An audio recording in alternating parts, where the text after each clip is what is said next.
była cała masa takich nielegalnych miejscówek właśnie jak Wirus. Powód był taki, że ja wyprawiałem, chciałem zrobić urodziny swoje. I wynająłem miejsce jako salę prób dla zespołu. Oczywiście pani nie wiedziała, że to będzie klub. I od tego trzeba zacząć. Nie? I to był ten fakt, że to istniało pod przykrywką. Oczywiście to klub nielegalny był, od tego trzeba zacznijmy. Że to nie było, wiesz, po tylu latach można sobie spokojnie o tym mówić. Szczeciński filmowiec teraz, on przez długi czas właśnie montował takie miejscówki, które przez jakiś czas żyły, dopóki się tam zbyt dużo gawiedzi o tym nie dowiedziało i trzeba było zmieniać lokalizację. No i ja dosyć mocno z nim współpracowałem wtedy przy robieniu imprez drum and bassowych, gdzie można było się wyżyć. To istniało pół roku. To istniało pół roku z tego względu, że ja zamknąłem po pół roku, stwierdziłem, że nie ma sensu przeginać.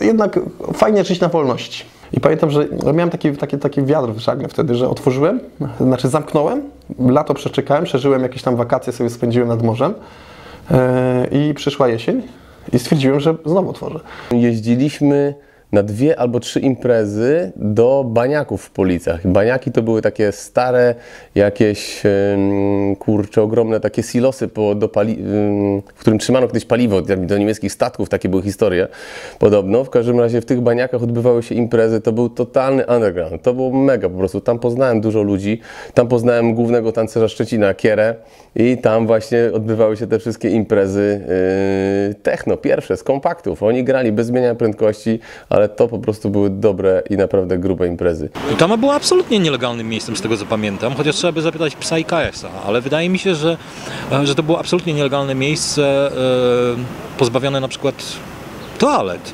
Nie przeszkadzało to nikomu, również dziewczynom, i niezależnie od pory roku, właściwie co weekend też odbywało się tam grube party, które świetnie, nawet na dzisiaj wyglądałoby świetnie.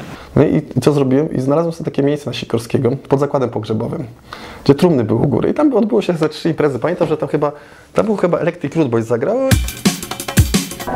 Żeby wejść na tą imprezę, takiej imprezy myślę, że nie należało wyglądać jak dupek przede wszystkim i nie zachowywać się jak człowiek, który trafił tam zupełnie przypadkiem. Miałem tam 2 osoby klucze w zasadzie i przywoził ktoś tam browar, najczęściej to był, kurczę, wiesz, ja to przewoziłem samochodem własnym i ci ludzie, którzy tam sobie tam żyli, to sprzątali, oporządzali, to byli tacy, powiem szczerze, ludzie dość na dzień dzisiejszy poukładani w życiu, tylko że no czasami różnie bywa w życiu, nie? Że niekoniecznie, nie? I może być żeby zawsze dobrze, ale to tak funkcjonowało, że to troszeczkę było takim samograjem, no nie? Że jak wrzucił ktoś tam 5 na początku, nie? Że to funkcjonowało, że na przykład jak przychodził czwartek, to przychodził, pan, że tak powiem, Stuwa, no nie? Ksywa taka, bardzo fajny człowiek z Robotniczej i on przyprowadził braci, przyprowadził kumpli, przyprowadzał ich, jakby też, ale też oni byli też na przykład ci chłopcy z Robotniczej, jeżeli chodzi o jakby clubbing dzielnicowy.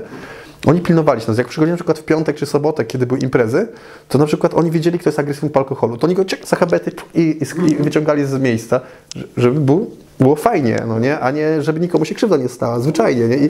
Ale to chyba powoduje, jak nie ma ochrony. Wiesz, ogólnie rzecz biorąc, całkowicie nie było to czynne, z tego względu, że to był, wiecie co, ja to potraktowałem jak coś otwartego. Tam nawet był taki moment, gdzie na przykład 4 osoby zamieszkały, wyobraźcie sobie. Ja nie wiedziałem o tym na początku, to było ciekawe.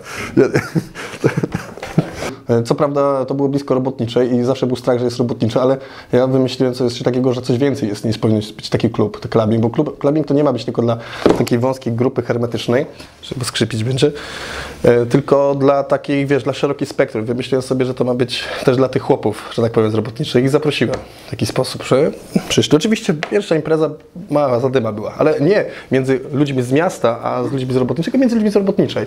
Po prostu spotkali się w końcu, wiesz, zdzielni kolesie, którzy mieli do sobie za jakieś ale i tam się potłukli i szybko uciekli, ale później przyszli, przeprosili, bo oni chcieli tam przechodzić. I nagle się okazało, jak oni z takim serduchem do mnie przyszli, to ja im dałem też serducho, dałem im czwartki dni dzielnicy. No i te łobuzy mieli swój własny clubbing. Mi osobiście wydaje się, że jeżeli chodzi o underground, nastąpił na przestrzeni tych kilku lat naszej działalności regres.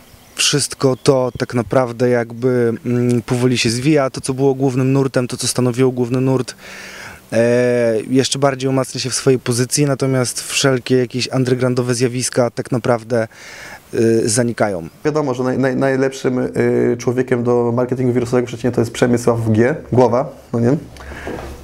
Przemek Głowa, nie? To wiadomo, jemu wystarczyło, pamiętam wtedy powiedzieć i ten autobus przyjechał pełny z ludźmi, no nie? I to dzisiaj tak trochę działa, nie? Nie wiem, czy tak dalej funkcjonuje, ale to jest tak, że zaistniałoby takie miejsce. Na pewno zaistniałoby z tego względu, bo mimo wszystko w takich miejscach chodzi o taką wolność, taki luz, nie? Że w takim nielegalnym klubie, powiedzmy takiego przysłowiowego jointa palisz przy barze, no nie? A w legalnym nie?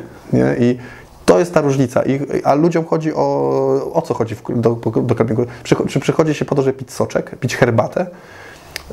Wiecie, nie? To jest tak, że przychodzisz po to, żeby napić się alkoholu, zamieszać sobie w głowie i różnych innych rzeczy. I to jakby, to można mówić, że to tajemnica, że nie, tak nie jest. Ktoś może mówić, że tam w klubach się takie rzeczy nie dzieją. Dzieją się, tylko że wszyscy przymykają na to oko, nie? Że jedni mogą, a inni nie. Że nagle się okazuje, że znajomy znajomego właściciela, no nie, on będzie mógł więcej niż ten, który obcy, nie? I wiadomo, że wygonią tego obcego niż tego znajomego, nie?